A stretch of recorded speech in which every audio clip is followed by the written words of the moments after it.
Alors François Daubert, quel bilan politique tirer des premières listes de paradis fiscaux? Comment va se faire la notation des pays évalués par le Forum fiscal mondial?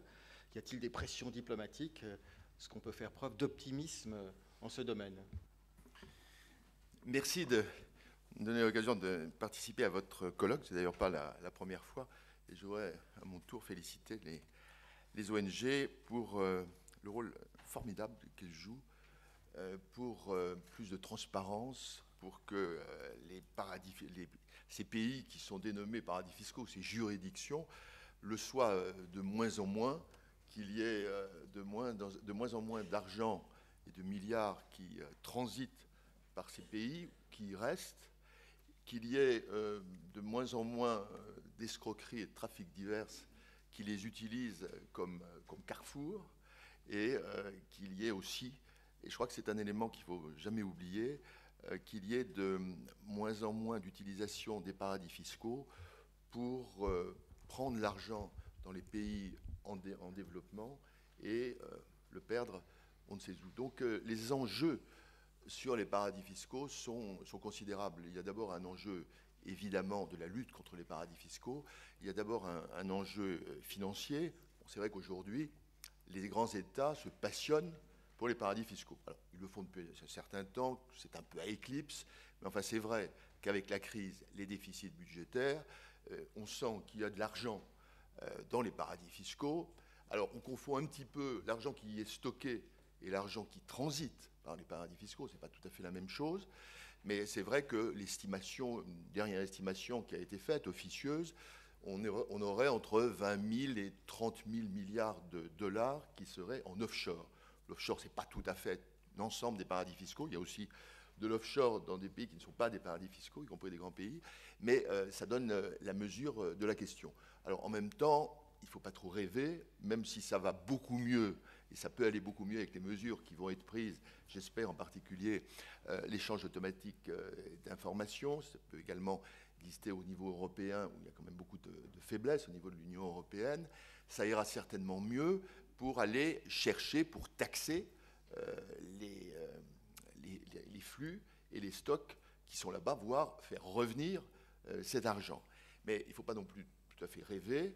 On est dans le domaine fiscal, il y a beaucoup de procédures, il y a beaucoup de droits. Le droit fiscal est quelque chose qui existe. Et l'une des difficultés, justement, c'est à partir de cas très concrets qui sont toujours passionnants. On voit sur le Canada, à partir du Canada, de Monaco et de bien d'autres pays, c'est de pouvoir les transcrire en réalité en droit et organiser une répression, organiser le contrôle, organiser voir qui est effectivement responsable, c'est-à-dire s'intéresser non seulement aux États, qu'on appelle juridiction un peu dans le jargon de l'OCDE, parce que tous les États n'ont pas la souveraineté totale, toutes les juridictions n'ont pas la souveraineté totale, donc ça permet d'englober des colonies britanniques, d'anciennes colonies britanniques ou des engins avec des statuts tout à fait particuliers. Mais c'est vrai qu'il faut s'intéresser évidemment aux juridictions, aux relations entre les juridictions, ces juridictions et les pays qui sont plutôt des sources d'expédition d'argent, et en même temps qui sont souvent les destinataires de l'argent, une fois que l'argent a été blanchi et passé par un paradis fiscal. Et puis, il faut porter l'attention tout à fait particulière, sur les acteurs. Et je crois que c'est ça qui va être la tâche primordiale, à la fois au niveau international, multinational, etc., et au niveau national, les acteurs, c'est-à-dire ceux qui font de l'optimisation fiscale agressive ou moins agressive, ou pas du tout agressive, mais ça renvoie à des responsabilités très précises, en particulier du côté des multinationales, mais ça touche aussi les États, parce que, comme ça a été dit tout à l'heure, les multinationales qui font de l'optimisation agressive, elles le font le plus souvent dans un cadre tout à fait légal, organisé. Même les États-Unis sont spécialistes de petits coups de pouce qu'ils ont donnés il y a quelques années à leurs multinationales, tout à fait consciemment, avec des avantages fiscaux. Et ce n'est pas uniquement le Delaware, c'est la possibilité pour toute multinationales d'indiquer au fisc américain qu'en réalité, les bénéfices de ces filiales ne seront pas rapatriés. Donc, c'est relativement facile, avec un clic, on le fait juste, quand on est un directeur financier, on indique à l'administration fiscale que les bénéfices de telle société, qui est au Luxembourg, qui est aux Bermudes, qui est je ne sais où, on en connaît, eh bien, les bénéfices ne devront pas être rapatriés. Ce qui fait qu'aujourd'hui, on a un stock de profits non rapatriés de multinationales américaines qui est d'environ 1700 milliards de dollars stockés à l'extérieur des États-Unis et pour la majorité, dans des juridictions non coopératives. Donc, fiscalement, les grands États s'intéressent beaucoup aux paradis fiscaux pour essayer de récupérer de l'argent. Ils s'y intéressent aussi parce que, avec la crise, on s'est aperçu que les paradis fiscaux, à cause de leur opacité, ont été des sources d'ennuis considérables. Ça n'a pas été beaucoup remarqué, mais quand on regarde les pays qui ont été en crise, qui sont en crise dans l'Union européenne, qui ont subi les crises les plus graves, il y a évidemment la Grèce, le Portugal, mais il y a aussi, à cause de leurs banques, très précisément, l'Irlande, qui est un super paradis fiscal, et Chypre, qui, mine de rien, quand même, a failli démolir l'eurozone, avec un point commun, Irlande-Chypre, c'est le n'importe quoi des banques locales qui ont prêté dans des conditions affreuses un petit peu à n'importe qui. Donc, il y a cet aspect paradis fiscaux, organisateurs d'imprudence financière, de prise de risque de la part des opérateurs, des acteurs, et la prise de risque pouvant aller carrément à l'organisation d'escroqueries ou de schémas de Ponzi, comme vous le disiez tout à l'heure. Donc il y a ce second aspect qui renvoie plutôt à l'idée de régulation de pays qui sont aujourd'hui hors régulation internationale et qui est également très important. Et puis, il y a le troisième aspect qui est la lutte contre le blanchiment, qui est, je dirais, presque un classique. Là, les opérations du GAFI ont tendance à s'améliorer. Il y a effectivement des listes, mais qui sont des listes tournantes, ce qui fait qu'il y a des pays qui y rentrent, qui en sortent, en fonction des améliorations qu'elles ont pu apporter dans l'échange de renseignements. On tourne toujours autour de ce concept. Et puis, il y a le dernier enjeu, qui est la question des relations avec les pays en développement, lutte contre la corruption et tous ces systèmes qui, bien souvent, transitent par les paradis fiscaux. Et on en a eu de bons exemples, malheureusement, qui ne sont pas encore poussés jusqu'au bout, avec le printemps arabe. Il y a eu beaucoup de choses de dites à propos des fonds libyens, des fonds tunisiens, des fonds égyptiens. Quand on essaie de se renseigner en Suisse, par exemple, sur les montants de fonds qui ont pu être retrouvés, bon, il y a eu des annonces au début, depuis, il n'y a pas eu grand-chose. Et normalement, ça devrait porter sans doute sur plusieurs milliards. Or, là, on en est à quelques centaines de millions. Donc, il y a encore fort à faire. Donc, pour en revenir au premier point, qui est celui qui me concerne plus spécialement, c'est-à-dire la coopération en matière fiscale. Elle est importante. Alors, elle peut paraître un peu curieuse, parce que ça veut dire qu'on cherche à avoir des contrats, en fait, des conventions, des traités entre pays, entre les grands pays, par exemple les pays du G20 ou certains pays de l'Union européenne, et ces juridictions, paradis fiscaux, à statuts divers et variés, qui sont, par exemple, dans l'Union européenne, à la fois des pays à souveraineté totale, États membres, Luxembourg, Irlande, Malte, Chypre, Belgique un peu, Pays-Bas. On peut y ajouter, pour faire bonne mesure, le Royaume-Uni, ou plutôt la City. Mais ce qui est intéressant avec ces chapelets autour, le chapelet proche, Jersey, Guernesey, Île-de-Man, Gibraltar, et puis les Caraïbes, et puis partout ailleurs, ce qui fait que politiquement, les positions de la Grande-Bretagne sont d'une importance considérable. Parce que, directement ou indirectement, le Royaume-Uni a une vue plus ou moins concrète, plus ou moins exigeante, sur à peu près une trentaine de juridictions qui passent à tort ou à raison pour des paradis fiscaux, ou tout au moins qui ont l'un des attributs, ou plusieurs des attributs des paradis fiscaux, que ce soit en matière d'opacité, que ce soit en matière de non-régulation, d'autorités de régulation qui sont peu compétentes, etc. Donc, cette question de la coopération est tout à fait essentielle. Alors, c'est ce que l'OCDE cherche à mettre en place déjà depuis pas mal d'années, avec une forte relance qui a eu lieu en 2009, à la suite du G20 de Londres, qui a remis en état le Forum mondial sur la fiscalité, dont le but est de faire appliquer par le plus de pays possible la norme d'échange de renseignements de la Convention de l'OCDE. C'est de l'échange de renseignements à la demande. On peut trouver ça un peu faible. Je crois que ça a son intérêt. C'est faible par rapport à l'échange de renseignements automatique, auquel on va, je l'espère, passer. Mais là aussi, il y a une nuance à apporter. On n'est jamais dans le bien ou dans le mal absolu. Et en particulier sur l'échange de renseignements, il faut quand même que ça soit très organisé, parce qu'aujourd'hui, l'échange de renseignements existe entre de nombreux pays. Par exemple, entre la France et les îles Caïmans, on a une convention d'échange, un traité d'échange de renseignements. Dire qu'il marche bien, en fait, il faut que ça soit normé. Et il faut que les choses soient très précises sur le plan juridique pour qu'on y arrive. Donc, on est sur l'échange de renseignements à la demande. Dans le forum, maintenant, il y a 119 membres, c'est-à-dire qu'on commence vraiment à aller dans le dur. On va même sur l'Asie centrale, ce qui est assez exceptionnel, parce que c'est quand même des coins un peu compliqués, là. Donc, les choses avancent, des conventions ont été signées. Alors, en 2009, pour pouvoir sortir de la liste grise et noire de l'OCDE, il fallait pouvoir signer 12 conventions.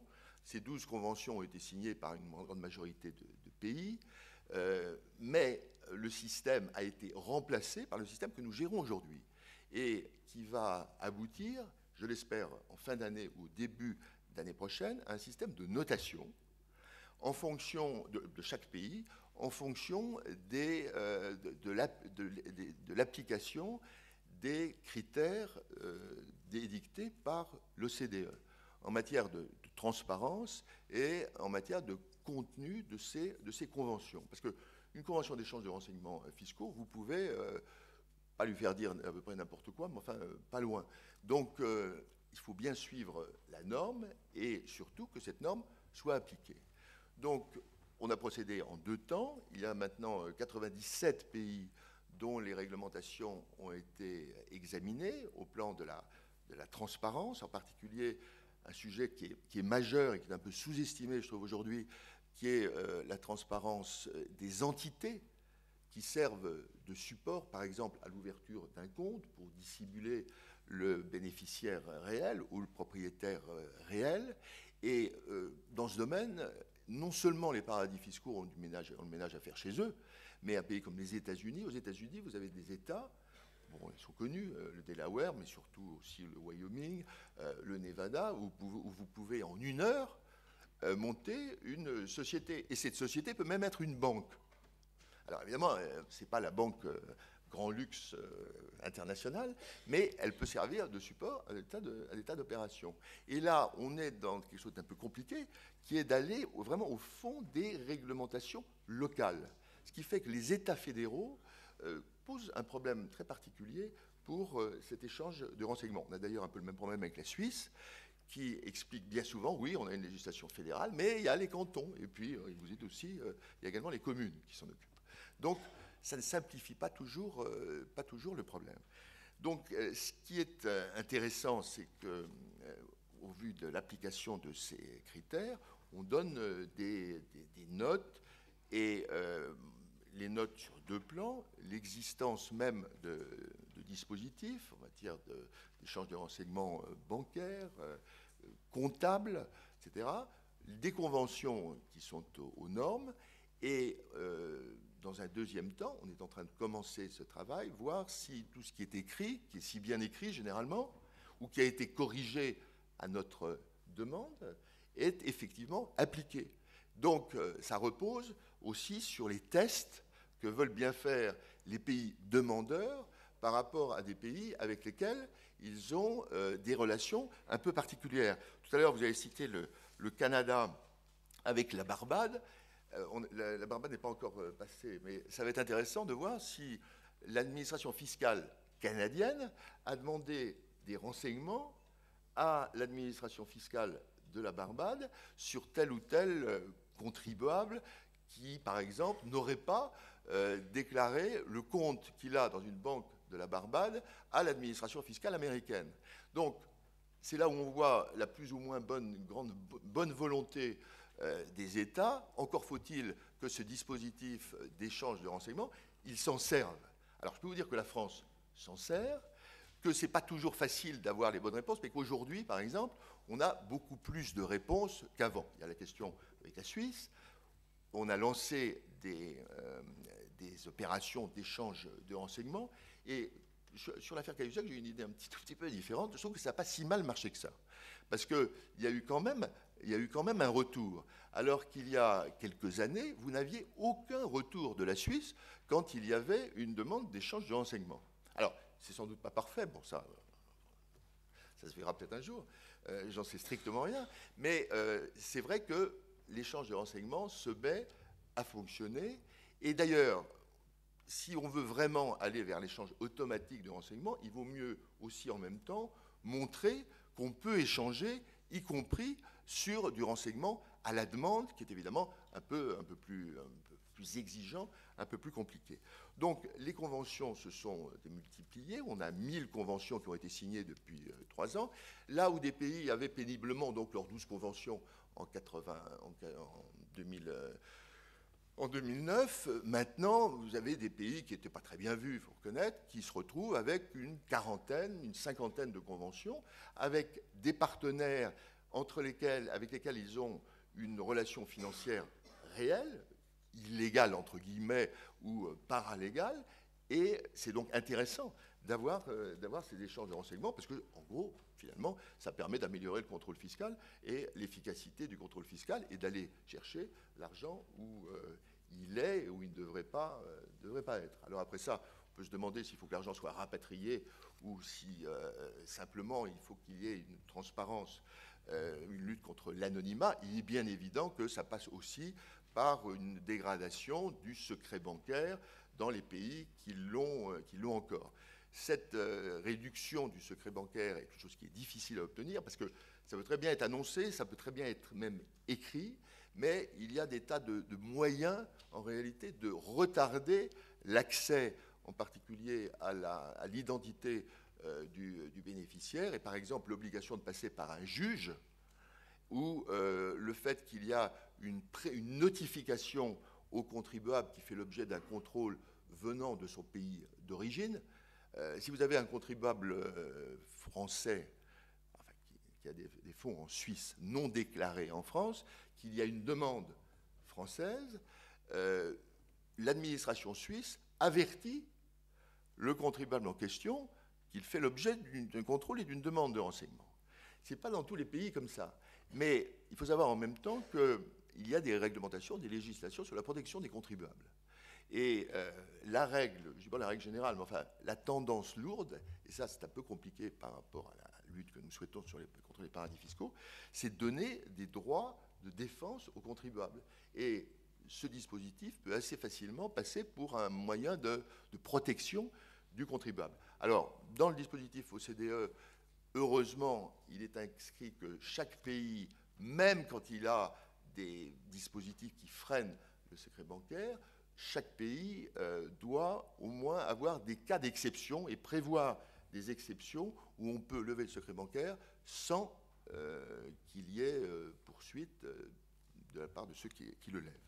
Donc, nous constatons des progrès qui sont importants. Alors, ce sont des progrès dans un cadre multilatéral, parce qu'en même temps a été signé par 2 vagues successives, il y a encore des pays qui doivent être signataires, une convention d'assistance multilatérale qui est quelque chose de très important, en particulier pour l'Europe, parce qu'entre dans ce match de l'échange de renseignements des pays qui étaient quand même très, très réfractaires. Donc c'est un progrès qui est tout à fait important.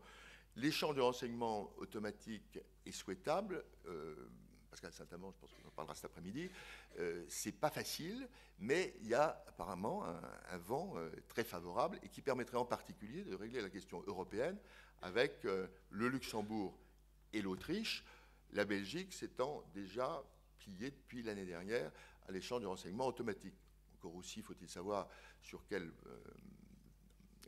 circuit financier, sur quel transfert de revenus ça porte. Ça peut porter sur les salaires, ça peut porter sur les intérêts, sur les dividendes. Aujourd'hui, ce n'est pas le cas en matière sur le plan européen. Ça peut porter sur beaucoup de choses. Ça peut porter sur des titres de propriété, pourquoi pas, ou des contrats de négociation d'emprunt. On peut aller très loin ou rester dans quelque chose de limité. Donc, c'est quelque chose qui va prendre quand même un certain temps, mais évidemment, ça prend le bon chemin et ça reste complémentaire avec l'échange de renseignements tel que nous essayons de l'organiser et de le structurer et de l'améliorer au niveau du Forum mondial et de l'OCDE.